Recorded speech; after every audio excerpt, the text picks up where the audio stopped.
पे मैट्रिक्स बनाया गया। फिर डीए 0% से शुरू हुआ। विकल्प 2, डीए मर्जर ना हो, सिर्फ बेस ईयर बदले।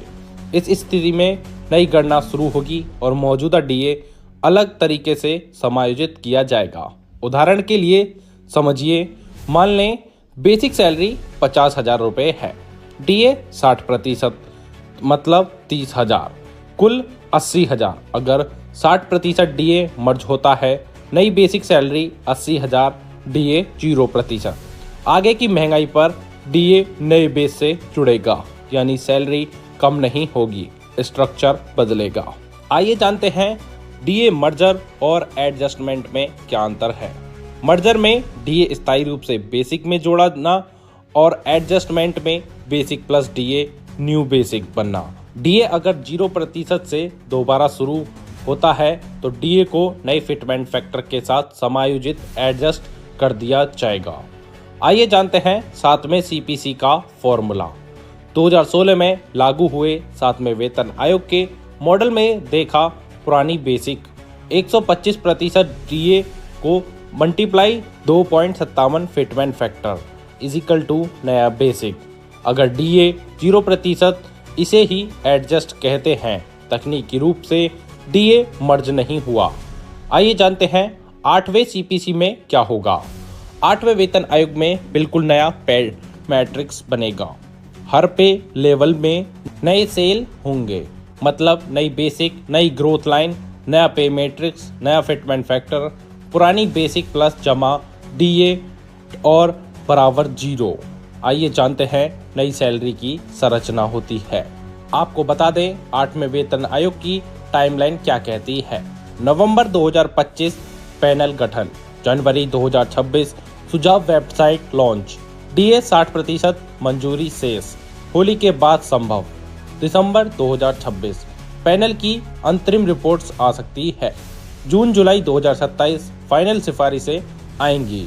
जनवरी 2028 8वां वेतन आयोग की सिफारिशों को मंजूरी संभव। 1 जनवरी 2026 से ही प्रभावी, मतलब 2026-27 डीए स्ट्रक्चर के लिए निर्णायक साल है। पेंशनर्स के लिए क्या बदलेगा, आइए जानते हैं। अगर डीए मर्ज होता है, पेंशन भी रिवाइज होगी।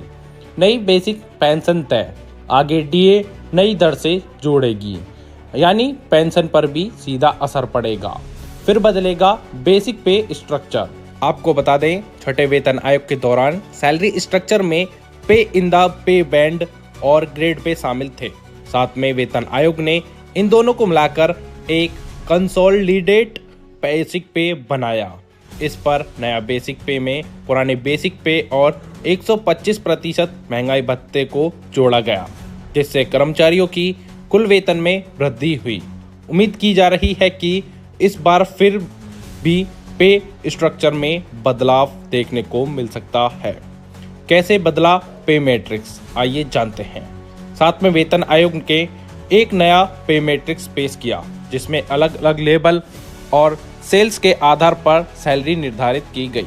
इस मैट्रिक्स में हर स्तर पर वेतन वृद्धि और प्रमोशन के लिए स्पष्ट मार्गदर्शन दिया गया। अब देखना यह है कि सरकार पुराने बेसिक ईयर को बदलकर डीए की पुरानी कैलकुलेशन को बदलती है या नहीं। वही 8वां वेतन आयोग का पैनल किस तरह की सिफारिशें देता है। सिफारिशें आने के बाद ही ये क्लियर होगा कि क्या बदलेगा और कितना बदलेगा। डीए 60% पहुंच चुका है। पैनल सिफारिशों पर काम कर रहा है। पैनल की अंतिम सिफारिशें 2027 के मध्य तक आएंगी, लेकिन असली नज़र इस बात पर है कि 2016 की तरह 2026 भी डीए का बेस ईयर बदला जाएगा। फैसला पैनल की सिफारिशों के आने पर होगा। तब तक यह गणित समझना जरूरी है। ऐसी ही डेली अपडेट्स के लिए सब्सक्राइब करें डीडीपी न्यूज़ और बेल आइकन को दबाना ना भूलें।